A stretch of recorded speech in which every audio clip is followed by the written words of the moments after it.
columna de agua, ¿ok? Esto tiene agua, ¿ok?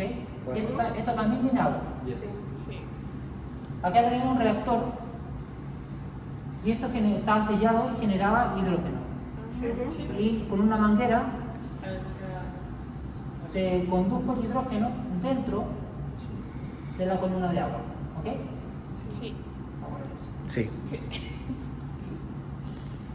Yo me acuerdo que fue así. ¿Ok? ¿Cierto? Sí. ¿Qué hizo el hidrógeno? Mientras se generaba, se condujo y se empezó a acumular en la parte superior de la columna. Sí. ¿Y qué hace esto?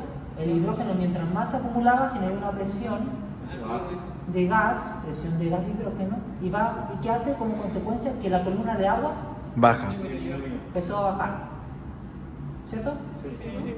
Entonces, aquí tenemos todo. Ahora vamos a ver la física. ¿Qué dice la física? Cuando terminó la reacción, el sistema quedó en equilibrio estático. ¿No? De cierta forma. ¿Por qué? Porque la columna de agua quedó estática con respecto al sistema. Exactamente, quedó estático. Entonces, si hacemos la sumatoria de presiones, vamos a tratar de hacer esto muy general para no hacer la descripción tan fina, puedo decir que la presión total del sistema, que equivale a, o antes que esto, perdón, analicemos las presiones presentes. Tenemos una presión de afuera, que es la presión atmosférica. ¿Qué hace la presión atmosférica? En otras palabras, va a presionar la columna de agua para introducirla dentro del sistema. ¿O no? Ya. ¿Sí? ¿Por qué introducirla? Es que en un comienzo estaba llena. Sí, pues se llenó eso. Ya, pues, y después eso se dejó en un sistema cerrado. Sí. Entonces, al comienzo, en tiempo T, teníamos la presión atmosférica que está en equilibrio con toda la columna de agua hasta acá arriba. Entonces, eso en primera instancia, ¿cierto?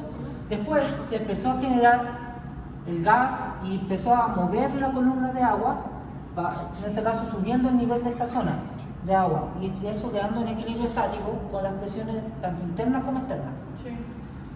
Una de las presiones internas es el hidrógeno. Otra presión interna es la presión de la columna de agua, que es toda esta masa de agua. ¿Ok? Entre comillas. ¿Ok? Y otra presión, que está en equilibrio también, es la presión de equilibrio de presión de vapor de agua. La presión de vapor de agua. ¿Ok? Entonces, una es la presión de hidrógeno, otra es la presión de vapor de agua y otra es la presión de la columna de agua en sí. ¿Estamos de acuerdo? Y eso está en la guía.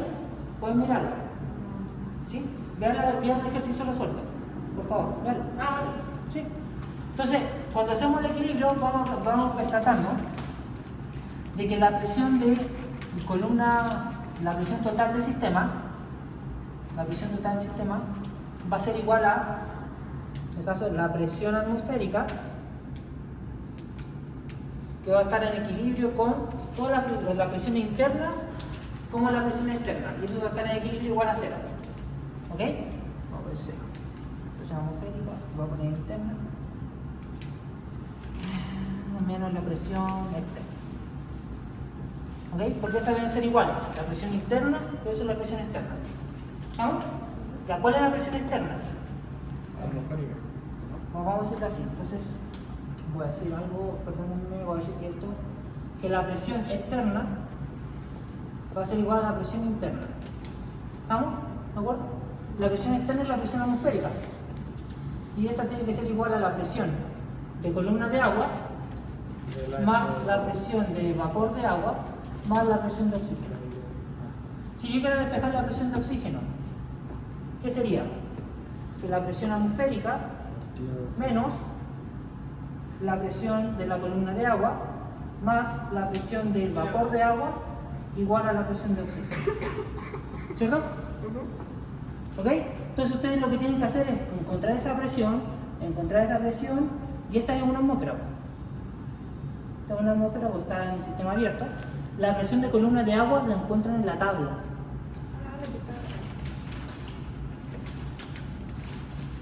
No, perdón. Mira. La presión de aquí, en la parte dice que por cada miligramos de columna de agua equivale a 0,07356 en este caso de miligramos de mercurio. ¿Ok? Eso está en la guía. Con esa expresión, ustedes saben cuánto es el volumen que midieron.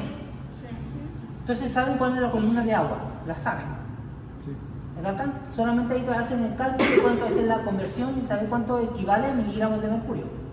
Entonces ya tienen este dato. En la presión de vapor de agua, ustedes midieron la temperatura del agua del sistema con el termómetro y ocupan la tabla que nos estaban mostrando y con eso encuentran la presión de vapor de agua. ¿Ok? Tienes esto y tienes esto y encuentras la presión, pero no oxígeno, el hidrógeno. Estamos trabajando con hidrógeno. ¿Ok? ¿Se capta? Ya, entonces ahora tienes la presión de hidrógeno. Tienes la presión nuevamente de hidrógeno. Con esta presión de hidrógeno igual a N, R, T, B. ¿Ok? ¿Estamos? Si yo quiero calcular el número de moles de hidrógeno que están dentro de la columna de columna de gas, yo podría saber que ¿tengo la presión de hidrógeno? Sí. ¿Tengo el volumen del hidrógeno? Sí, porque este es el volumen terrestre. Entonces tengo el volumen de hidrógeno, claro, que es el que está contenido, dividido en R, y la temperatura del sistema la tengo, sí. ¿Puedo calcular entonces el número de moles de hidrógeno? Sí, pero ojo, este es el experimental. Entonces ya tenemos los moles experimentales y tenemos los teóricos. Entonces te puedo decir, bueno, yo sé que los moles de hidrógeno teóricos deberían equivalerme al 100% de producción de hidrógeno, con esta cantidad, con los 7 miligramos de hidrógeno, de aluminio. Pero en realidad, no sé si generé esto, pero tengo esta medida de hidrógeno experimental. ¿Cuánto porcentaje de rendimiento me genera? ¿Me das cuenta? Que es de allá. Entonces, con esa regla 3 simple, esto por esto y en esto, yo puedo poner el porcentaje de rendimiento. Puedo decir, bueno, experimentalmente con los 7 miligramos de aluminio generé tanto moles de hidrógeno.